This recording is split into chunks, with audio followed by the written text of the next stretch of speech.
नमस्कार दोस्तों, मैं डॉक्टर विनीता पांडे एक बार फिर आपके सामने उपस्थित हूँ। आपका जो तीसरा पेपर है, बचपन एवं बाल विकास के बाद पूर्व बाल्यावस्था और आपका बचपन और शिक्षा, जिसको ECCE कहा गया है, प्रारंभिक बाल्यावस्था देखरेख और शिक्षा, अर्ली चाइल्डहुड केयर एजुकेशन, और वर्तमान शिक्षा नीति में इसको शामिल किया गया है और आपके पाठ्यक्रम में इसको इस वर्ष से पहले ही शामिल कर लिया गया है। अब हम जानते हैं कि ECCE को आपके पाठ्यक्रम में शामिल करने के पीछे क्या उद्देश्य था शासन का, और वास्तव में ये है क्या। तो समूचे विश्व में नीतियों और प्रक्रियाओं की समीक्षा में यदि हम देखें तो प्राथमिकता दे रहे हैं सभी देश इसको।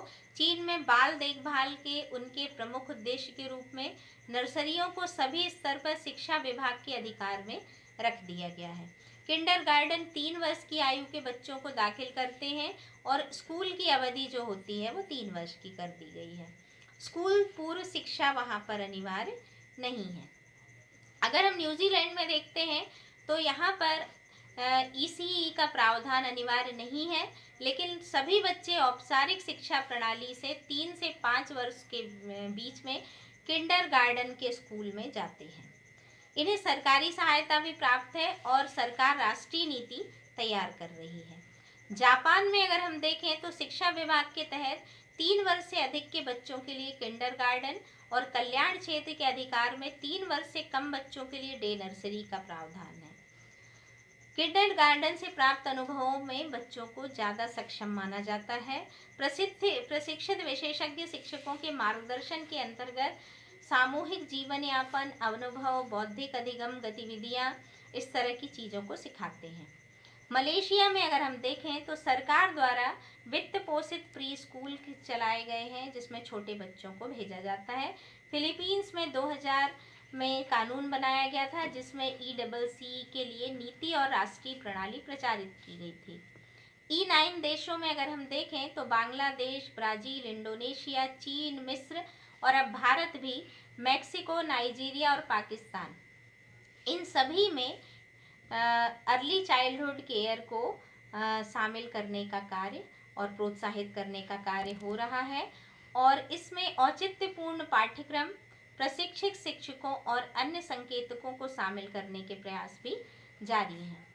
अब हम ये सब जानते हैं कि सर्वविदित है कि किसी भी बच्चे के जीवन के प्रथम जो 6 से 8 वर्ष होते हैं, जिसे हम प्रारंभिक बाल्य चरण कहते हैं, वो महत्वपूर्ण होते हैं। और यहीं पर तंत्रिका विज्ञान के क्षेत्र में हुए शोधों से हमें ये पता चलता है कि प्रथम 3 वर्ष बालक के जीवन के नाजुक काल होते हैं। इस समय मस्तिष्क का विकास होता है। इस समय उसको पोषण, सामाजिक, मानसिक विकास के लिए बहुत महत्वपूर्ण होता है।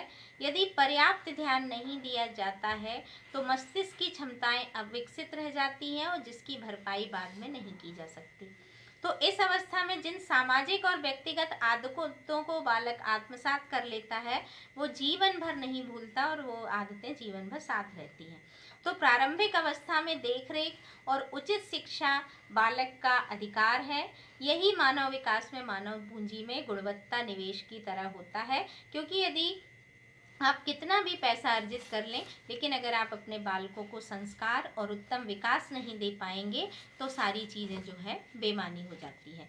तो इसी अवधारणा को ध्यान में रखते हुए शिक्षा में आपके अर्ली चाइल्डहुड केयर को शामिल किया गया और विद्यार्थियों का भी, विद्वानों का भी ये मानना है कि छोटी स्टेज पर जब बच्चा आता है तो वो बहुत जल्दी सीखता है। बातचीत करने की तरीकों को सिखाया जा सकता है, लोगों के साथ समायोजन सिखाया जाता है। जैसे कई बच्चों को यदि हम देखते हैं तो हम घर में पाते हैं कि यदि सिंगल चाइल्ड है तो वो बहुत पैम्पर हो जाता है, वो कभी किसी को अपनी चीज़ शेयर नहीं करता। तो इस तरह की जो मिथक हैं उनको मिटाने के लिए ये एक मनोवैज्ञानिक प्रयास है कि सभी बच्चों को अभी हमारी राष्ट्रीय शिक्षा नीति 2020 में भी ये शामिल किया गया है कि अर्ली चाइल्डहुड केयर एजुकेशन को हमारी शिक्षा में शामिल करेंगे और प्री प्राइमरी एजुकेशन को आगे लाया जाएगा और बच्चों का मानसिक विकास किया जाएगा। खेल विधि के द्वारा इनको सिखाया जाएगा और बैग से इनको मुक्त रखा जाएगा और ओरल एजुकेशन इनकी ज़्यादा कराई जाएगी। तो ये आपका अवधारणा है कि शिक्षा में अर्ली चाइल्डहुड केयर को वैश्विक स्तर पर या विश्व के वैश्वीकरण में इसका क्या महत्व है और वैश्वीकरण शिक्षा का क्या है। तो विश्व स्तर पर इस तरह की योजना को चलाया जा रहा है और बाल्यावस्था के विकास के लिए बहुत ही तरह के प्रयास किए जा रहे हैं। तो आशा है कि आपको मेरी ये जो विषय की व्याख्या है वो समझ में आई होगी और आप मेरे इस वीडियो को लाइक करें, सब्सक्राइब करें और शेयर करें अपने उन सभी मित्रों को जो परीक्षा देने के लिए बैठे हुए हैं। और आशा है कि आप सभी बहुत अच्छे से पढ़ाई पर ध्यान देंगे। नमस्कार।